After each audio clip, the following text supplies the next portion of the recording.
I've always had a fascination with female clothing. I was invited to a friend's birthday party and they said, would you like to attend as a drag character? So I did go to the party dressed as a woman. It was super uncomfortable. But something happened that night. Something just sparked, and I think if I didn't go to that birthday party, I really don't think Shenay would have ever became a real person. I didn't really think that I would pursue it in a sense of becoming a drag artist. Here I am 6 years later and I made a profession out of it.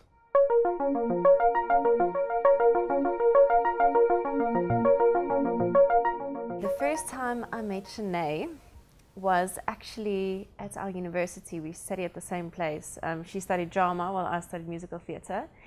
And she always used to go to the wardrobe and go fit the dresses and the gowns and feathers and everything. Varsity life with Shenay, I would say was interesting, very interesting, because Thiart would rock up on campus, but he would have Shenay in a bag sometimes, and literally halfway through the day, Shenay would be on campus, and you would have to introduce yourself to her again and go, hi, how are you? And it's like she was never there the entire time. So it is literally like having another person with you. There is a big drag culture in South Africa, be it queens who just go to clubs or to events. It's a form of self-expression. For me, it's like my everyday normal life, you know, being a performer, but you know, sometimes it's not as glamorous. You go to rehearsals 9 to 5, you know, you're tired when you get home. So for me, stepping into someone else's shoes, literally 6 inches high, there's something exhilarating about that. Yes, there are a lot of homosexual men who do cross-dressing, but there are also a lot of straight men who do cross-dressing. So I don't think it's necessarily a gender or a sexual thing to be bound to. For a lot of people, it's literally just an escape from their normal, everyday, mundane lives. To be a little bit more fabulous, or to be a little bit more crazy, or to get away with things that they normally wouldn't be able to get away with in their normal lives. She's messy, but she's kind. She is lonely most of the time. She's all of this mixed up and baked in a beautiful pie. School life was hard for me. Obviously, I didn't drag while I was in school because that just would have complicated things a little bit more. But I was extremely bullied while I was in school, to a point where at some stage I was actually thrown with rocks by kids. Obviously, it hurt when people, you know, bullied me, and obviously because it was rocks. But I couldn't blame them because they feared what they didn't understand. So, you know, and that was like my big thing. Like, they literally looked in this little box that they found themselves in, which is school. And I always tried to see the bigger picture out there. You know, there's a lot of stuff going on out there. So I had compassion with them, even though I felt like I was being misunderstood and I wasn't given a fair chance to explain my side of the story to them. So, but yeah, I was extremely bullied, but you know, it made me the person who I am today. And all I can say is thank you to those people, because it made me stronger. My mother and my father have always been very supportive, and they've always accepted the fact that I have a drag character. They were a little bit confused to what it initially entailed, so I had to explain to them. My mother was under the impression that I created Shenay to do a few illegal things, which wasn't the case. Music has always been a part of my life since a very, very young age. I was always encouraged by my parents to take part in state fits and school reviews and concerts and stuff. Whenever I felt bullied and stuff, music was my salvation. It's where I turned to. So I think music has always been a part of my life where it helped me through difficult times and also in the good times. You know, music has literally, it has brought me to this point in my life where I am. My greatest triumphs is definitely, my biggest one is being on IDOLS last year, where I made world history by becoming the first drag artist around the world to compete in the live stages of this reality show. I have entered twice previously as myself, not as a drag queen. And then the night before the auditions in 2015, we were sitting at home and my one friend said to me, you know, maybe you must go and audition as Shenay. And I was like, you know, why would I do this to myself? You know, people will think it's a media sensation. It's like, oh, you're looking for attention and stuff. So I was really hesitant towards auditioning for Idols. And then before we went to bed, I was like, you know, let's just do it. Let's just see what happens. And I put on my 6-inch heels the next morning, and yeah, the rest is history. I made it all the way to the top 16. I said to them, I don't even care if I make it further in the competition or win the competition. I literally just want to make it to the top 16, break boundaries, and show people that no matter how different you are, if you put your mind to something, there's nothing that can stop you. My life has changed dramatically since Idols. I've gotten a lot more job opportunities. I've gotten to do things and attend events and stuff that I never would have had the opportunity to do if I hadn't been on Idols.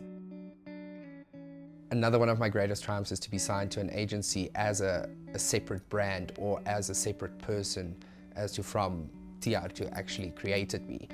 And just to be a spokesperson for people, you know, a role model kind of thing, to inspire people, to help them be comfortable in their own skin.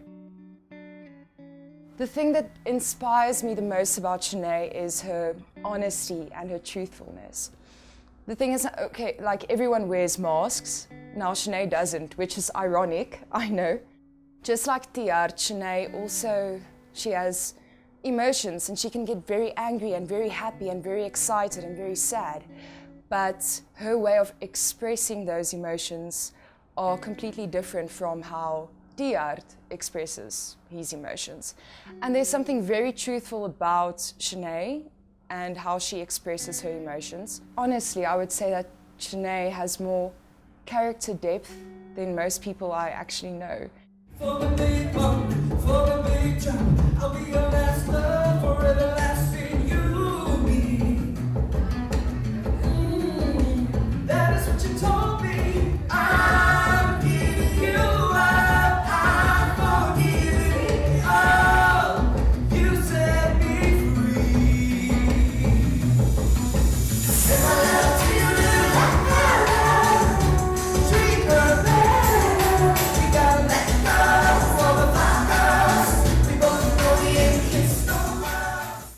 I am Lo Breitenbach, and I actually had the privilege of working with Shenay back in 2013 in her first Afrikaans drag comedy cabaret.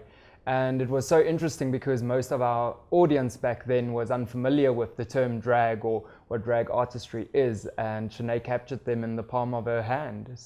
And ever since then we've been doing Valleys and Feathers annually, and this year will be the 4th one that she's starring in.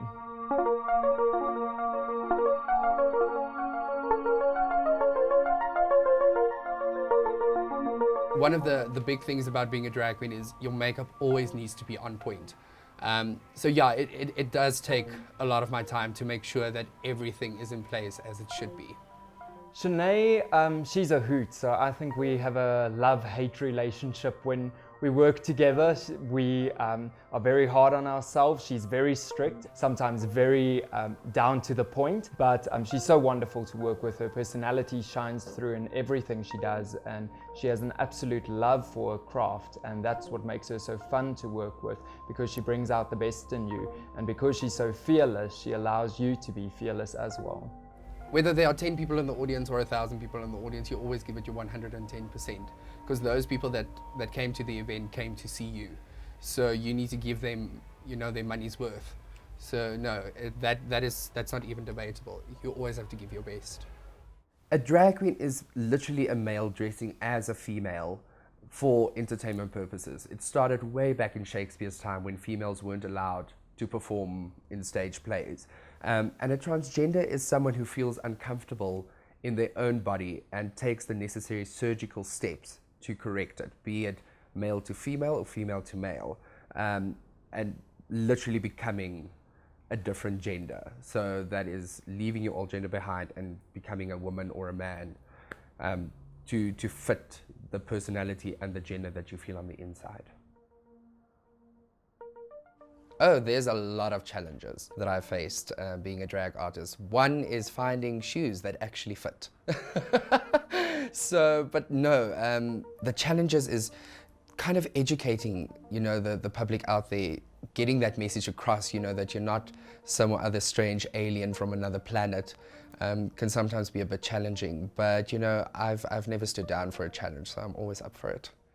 Please don't get me wrong, I know there's no tomorrow. All I ask is, wanna know what you find, wanna know what you find beautiful. I think anyone who takes time long enough to know a person and to do research about a person would get to see that they're very much like you and me, and it's so stereotypical to say, oh, that person is different, or that we don't accept that person because it's strange. And once you get to know it and once you see that it's just another human, it really doesn't matter. It's just someone who sparkles a bit more. Thiart is the human I know, the true human who, I know his dreams and his aspirations, and we support each other, and he's very courageous, and that really inspires me. He's not afraid to take risks. He challenges himself constantly. He created this amazing person, Shenay O'Brien. She's a very strong, powerful woman, fantastic performer. Yeah, I think her strength just inspires me a lot. She's fabulous, courageous, and I think absolutely professional. And it shines through in each and every task she takes on. That woman is fearless. And if you doubt any of it, you can watch any of her shows and she'll prove you wrong. Do I love you, my oh my, yeah. River deep, mountain high, yeah, yeah, yeah. I don't know if I'll be able to live life to the fullest without Shenay. I think about Shenay constantly, you know, like, what is she going to wear next? What is she going to do next? You know, what is the next performance? You know, all those kind of things. 6 years ago, I would have been able to tell you, yes, no problem, I'll be able to live without her. But I think because she has become such an integral part of my life, we're practically married, if I can put it like that. My advice to young people is respect and accept. You know, people don't necessarily accept what we do, but we need to respect their opinions and their values and their mindsets. I'm a very firm believer in, you know, if there's not an opportunity and if there's no door, you build a door and you make an opportunity. If you don't try, you'll never know. Be fierce, be confident, live your life. That's all I want to say is live your life. Nobody can do it for you.